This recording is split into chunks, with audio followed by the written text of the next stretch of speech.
नमस्कार दोस्तों, स्वागत है आपका फिर से एक बार हमारे छोटे से यूट्यूब चैनल हरिधर नर्सिंग गुरु में। तो आज हम बात करने वाले हैं क्रेनियल नर्व एग्जामिनेशन के बारे में कि यह किस कंडीशन में किया जाता है एवं किस प्रकार से किया जाता है। दोस्तों, जो भी इस वीडियो को देख रहे हैं अभी इसे लाइक कर दीजिए, क्योंकि मैं आपके लिए इस प्रकार के इंटरेस्टिंग एवं नॉलेजेबल वीडियो लाता रहता हूँ। और जिन दोस्तों ने हमारे यूट्यूब चैनल को सब्सक्राइब नहीं किया है तो चैनल को सब्सक्राइब कर दीजिए एवं बेल आइकन को प्रेस कर दीजिए ताकि आने वाली वीडियो सबसे पहले आप तक पहुंच सके। So friends, let we start our today video.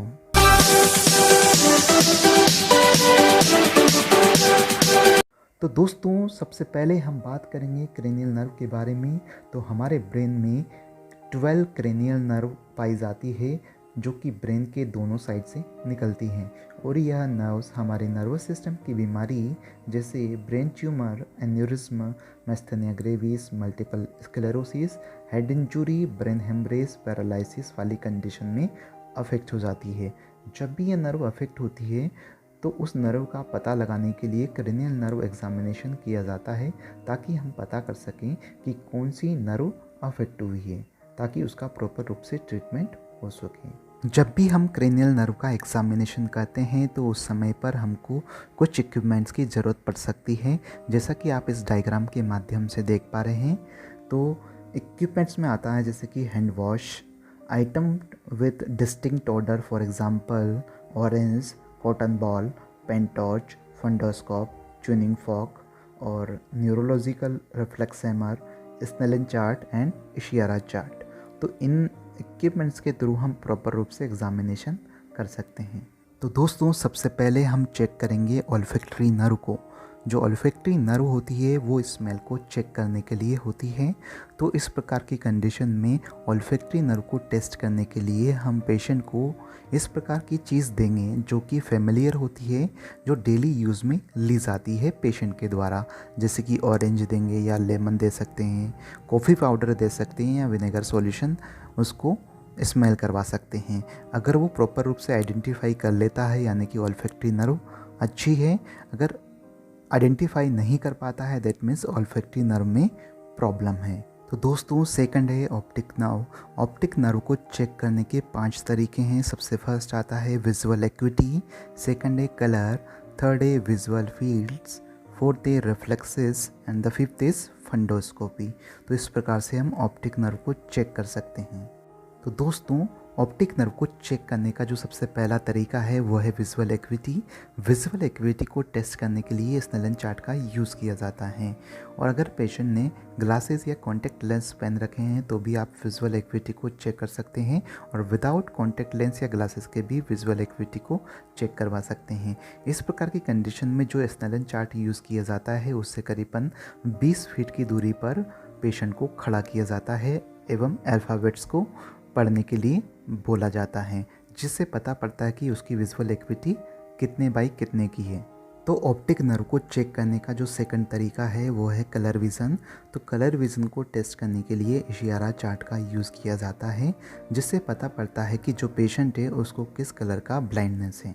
Optic nerve को चेक करने का जो थर्ड तरीका है वो है विजुअल फील्ड्स। विजुअल फील्ड को टेस्ट करने के लिए पेशेंट को कहा जाता है कि आप हेल्थ केयर प्रोवाइडर की तरफ देखते रहिए।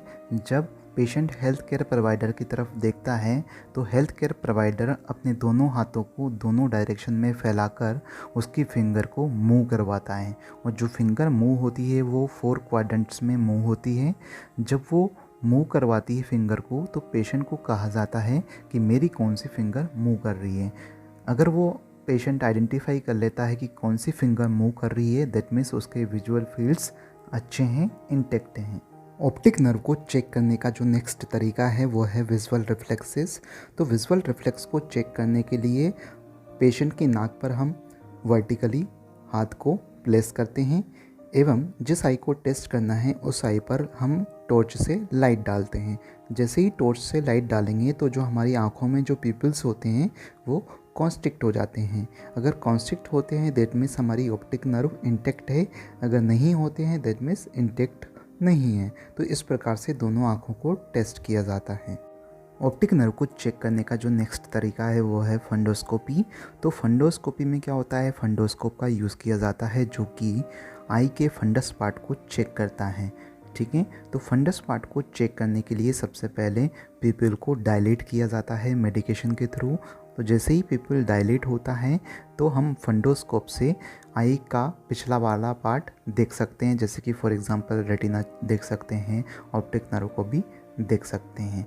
तो इसके द्वारा हम ये चीज़ आइडेंटिफाई करते हैं कि ऑप्टिक नर्व इंटेक्ट है या नहीं है। जो नेक्स्ट नर्व आती है वो आती है oculomotor nerve, trochlear nerve and abducent nerve. ये जो तीनों नर्व होती हैं वो आई के मूवमेंट के लिए रेस्पॉन्सिबल होती हैं, एवं इस नर्व को चेक करने के लिए पेशेंट को कहा जाता है कि आप बिल्कुल सीधे बैठ जाएं एवं अपने हेड को भी बिल्कुल सीधा रखें, उसको बिल्कुल हिलाएं नहीं। ठीक है, एवं हेल्थ केयर प्रोवाइडर क्या करता है, उसकी आंखों के सामने फिंगर को चारों डायरेक्शन में मूव करवाता है। तो जब भी हेल्थ केयर प्रोवाइडर फिंगर को मूव करवाता है तो पेशेंट से बोलता है कि आप मेरी फिंगर को फॉलो करें। तो जो पेशेंट है वो फिंगर को फॉलो करता है, यानी कि उसकी आंखें मूव होती हैं। दैट मीन्स ये चीज़ इंडिकेट करती है कि जो उसकी नर्व है वो इंटेक्ट है। अगर उसकी आंखें मूव नहीं होती है दैट मीन्स उसकी नर्व इंटेक्ट नहीं है। जो नेक्स्ट नर्व आती है वो आती है ट्राइजेमिनल नर्व। ट्राइजेमिनल नर्व में सेंसरी सप्लाई भी होती है और मोटर सप्लाई भी होती है। जो सेंसरी सप्लाई होती है वो होती है हमारे फेस के अंदर, और जो मोटर सप्लाई होती है वो होती है हमारी मुंह के अंदर, जो चबाने वाली जो मसल्स होती हैं वहाँ पर होती हैं। तो ट्राइजेमिनल नर्व को चेक करने के लिए सबसे पहले आप सेंसरी सप्लाई को चेक करेंगे। तो सेंसरी सप्लाई को चेक करने के लिए हम एक कॉटन का कपड़ा लेते हैं या कॉटन ले लेते हैं। तो उस कॉटन से फेस के 3 पार्ट को टच करवाया जाता है, एवं यह चीज़ चेक की जाती है जहाँ पर हमने टच करवाया है वहाँ पर सेंसेशन हो रहा है या नहीं हो रहा है। हो रहा है दैट मीन्स हमारी जो सेंसरी सप्लाई है ट्राइजेमिनल नर्व की वो इंटेक्ट है।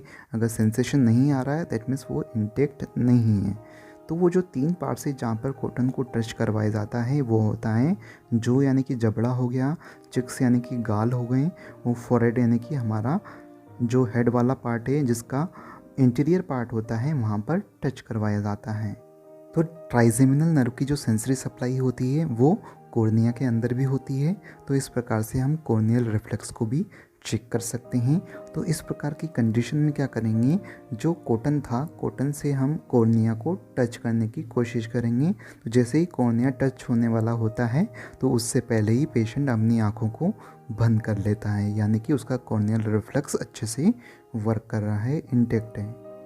अब आती है मोटर सप्लाई, यानी कि जो ट्राइजेमिनल नर्व होती है उसकी मोटर सप्लाई भी होती है। तो उसको टेस्ट करने के लिए या चेक करने के लिए सबसे पहले पेशेंट को कहा जाता है कि आप अपने मुंह को अच्छे से बंद कर लें एवं दांतों को जकड़ लें। तो उससे क्या होगा, जो हमारी टेम्पोरल बोन है वहाँ पर टेम्पोरलिस मसल्स होती हैं वो उभरने लगती हैं, दिखने लगती हैं, एवं साथ ही साथ जो मैसेटर मसल्स होती हैं, जो चबाने वाली मसल्स होती हैं वो भी दिखने लगती हैं। तो उसको चेक करने के लिए हम क्या करेंगे, सबसे पहले मैसेटर मसल्स को चेक करेंगे। तो फर्स्ट डायग्राम के अंदर दिखा रखा है मैसेटर मसल्स को फील किया जा रहा है, चेक किया जा रहा है। ठीक है, दूसरे डायग्राम के अंदर टेम्पोरलिस मसल को चेक किया जा रहा है। अगर वहाँ पर वो अच्छे से प्रोमिनेंट होती हैं, फील होती हैं, दैट मीन्स हमारी मोटर सप्लाई अच्छी है। साथ ही साथ जो मोटर सप्लाई होती है वो चिन वाले पार्ट में भी होती है। तो चिन वाले पार्ट की मोटर सप्लाई को चेक करने के लिए जो जर्क रिफ्लेक्स का यूज़ किया जाता है। ठीक है, तो इस प्रकार की कंडीशन में एक फिंगर को चिन के ऊपर प्लेस किया जाता है एवं उस फिंगर के ऊपर जो टेंडन हैमर होता है उससे स्ट्राइक किया जाता है, जिसकी वजह से क्या होगा, जो चिन वाला पार्ट होता है वो आगे की तरफ उसका प्रोट्रूजन हो जाता है।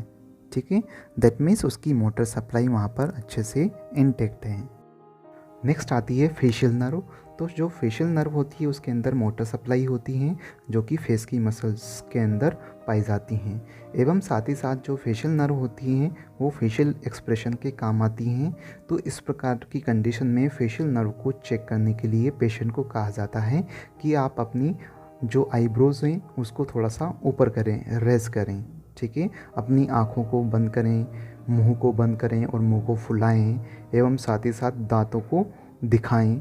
अगर ये सारी चीज़ पेशेंट कर लेता है दैट मीन्स उसकी जो फेशियल नर्व है वो अच्छे से वर्क कर रही हैं, वो इंटेक्ट हैं। नेक्स्ट आती है vestibulocochlear nerve. Vestibulocochlear nerve hearing के लिए रेस्पॉन्सिबल होती है।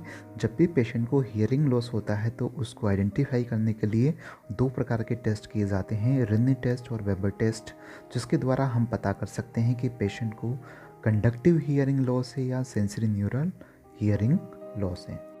वेस्टिबुलोकोक्लियर नर्व को चेक करने के लिए सबसे पहले रिनी टेस्ट किया जाता है। रिनी टेस्ट को परफॉर्म करने के लिए सबसे पहले ट्यूनिंग फोक को हाथ के ऊपर स्ट्राइक करवाते हैं। स्ट्राइक करने के बाद में वो साउंड करने लगता है। तो साउंड करने के बाद में हम 2 प्रकार के कंडक्शन चेक करते हैं, बोन कंडक्शन और एयर कंडक्शन।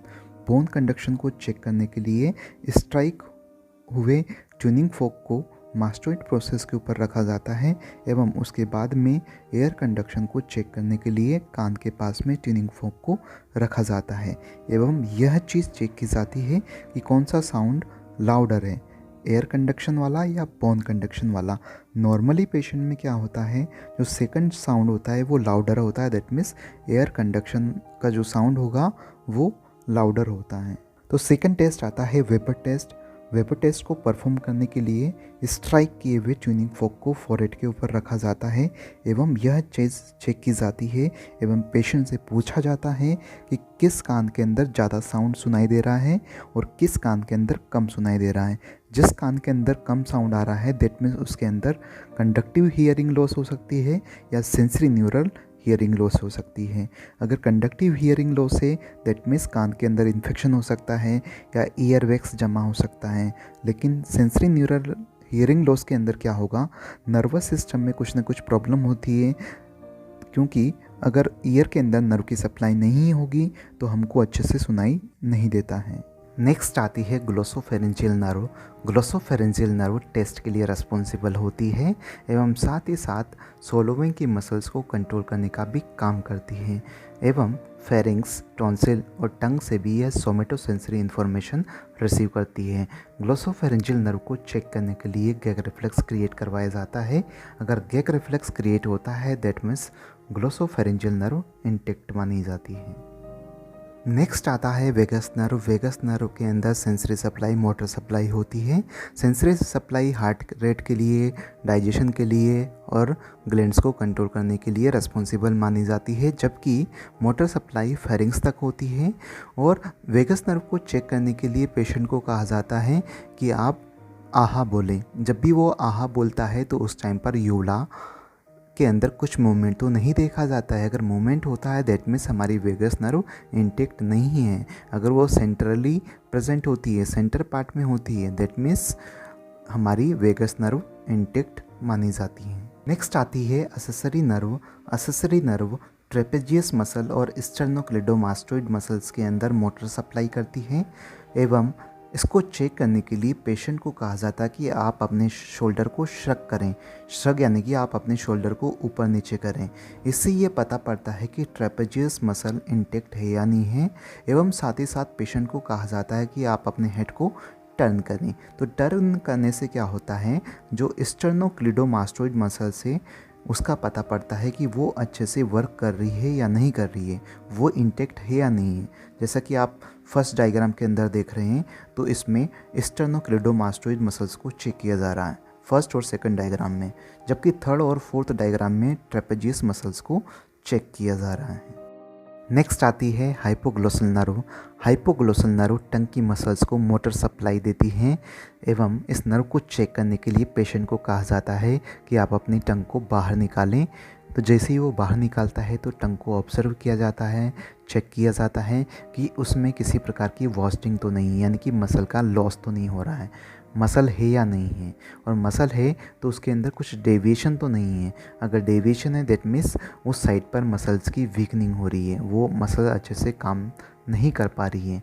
तो इससे ये पता पड़ता है कि हाइपोग्लोसल नर्व इंटेक्ट है या नहीं है। तो आप इस टेबल के द्वारा रिव्यू कर सकते हैं कि कितनी प्रकार की नर्व होती है, उनके क्या फंक्शंस होते हैं और वह किस प्रकार की नर्व है, वह सेंसरी नर्व है या मोटर नर्व है।